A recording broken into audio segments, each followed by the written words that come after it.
Good afternoon, brothers and sisters. Good afternoon. It's good to be back in the heartland with all of you. And Joe, I want to thank you for that overly kind introduction. And I want to thank you for inviting me to this great union. As Joe said, most of you already know that he and I go back a long ways. And he comes from my neck of the woods in Pennsylvania. He was just one county over from my hometown, and here's what I have to say about him. He's a good man. He's a good leader. He's a good president. He's one of the best trade unionists I've ever been around, and I'm proud to say he's my friend.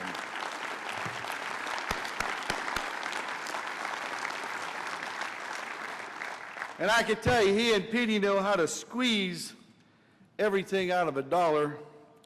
And I know that you'll give them the support that they need to keep the Ohio AFL-CIO strong for the future.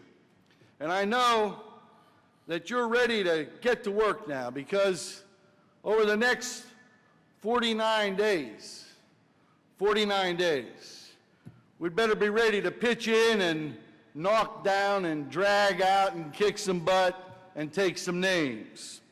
See, our Ohio opponents are overconfident. They're already celebrating. They think that this is all over because they think you're so frustrated and angry that you're going to sit on your hands, that you're depressed, that you are unwilling to get up. I got to tell you, Joe, I saw them when you were talking.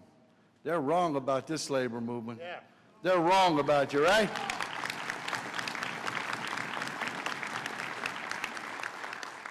And if they want the election prize, guess what?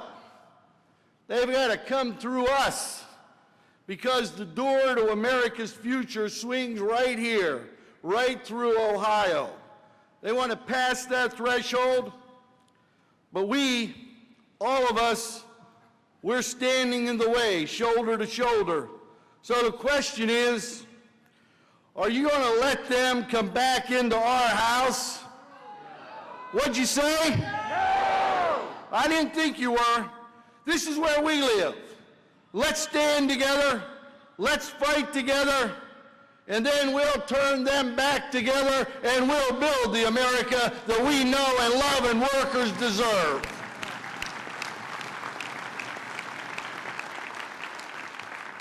You see, our vision for America, as Joe said, is on the line right now. And it's a vision of a better, stronger future, a renewal of the American dream, the dream that all of us can earn a fair portion of the good things in life. We used to say bread and roses too. We can have some time with our families. We can have an education for our children. We can have a voice on the job and a comfortable retirement, even if we're not rich, even if we're not privileged, even if we're not from the wealthy. See, it's a vision of a society that honors work and respects every individual, and sows solidarity, not division, and creates compassion, not hatred.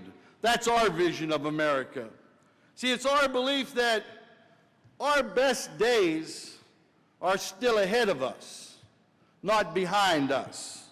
See, that's what the labor movement, the American labor movement's all about. That's what each of us is all about. But quite frankly, politicians on the other side, they don't agree.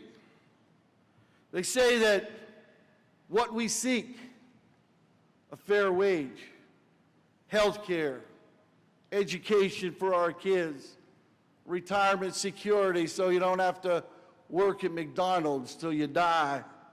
Well, they say that's too much of us. You're asking too much of this country.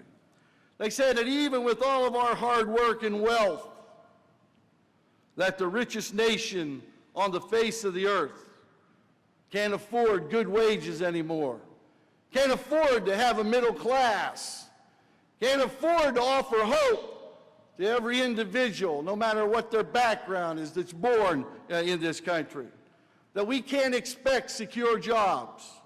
We can't expect a good life or a better life for our children. That we shouldn't expect a decent retirement.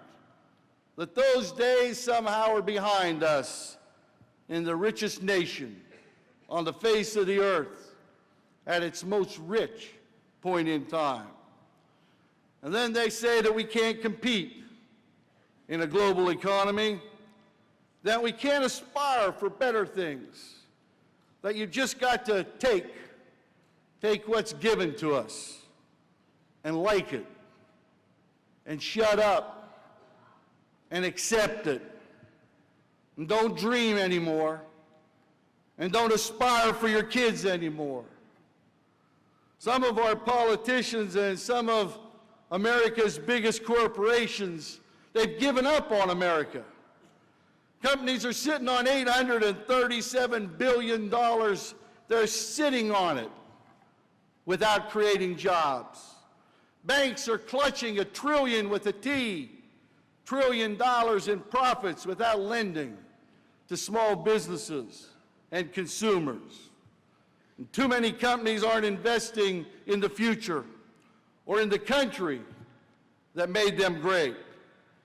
All they want to do is scrape every ounce of flesh from our hides for their profit. Well, you know what I say? I call that economic treason. The big insurance companies, the same ones that racked up tens of billions of profits last year, and then they paid their CEOs mega bucks in bonuses. They say they need a premium increase of 20% or more. Ask them if they're hurting? No. Well, what's the reason you need? Well, you know what the reason is as well as I do. It's called greed. And brothers and sisters, that's economic treason. Listen to this. After a banner year, $555 million in after-tax profits and millions paid in bonuses, the corporate bosses at Mott's, remember the people that make applesauce? A 168-year-old company, that's as American as applesauce, are demanding major cuts in their workers' pay and in their benefits because they say, and I quote, "Workers are nothing more than commodities like soybeans or oil. Hey," they say, "in a recession, wages must go down." You see, that's pure profiteering, and it's economic treachery. But guess what? The American labor movement stood together against Mott's, and last night they beat back those concessions and got a contract that gives them fair wages because all of you stood together and said, "No, we won't take that anymore."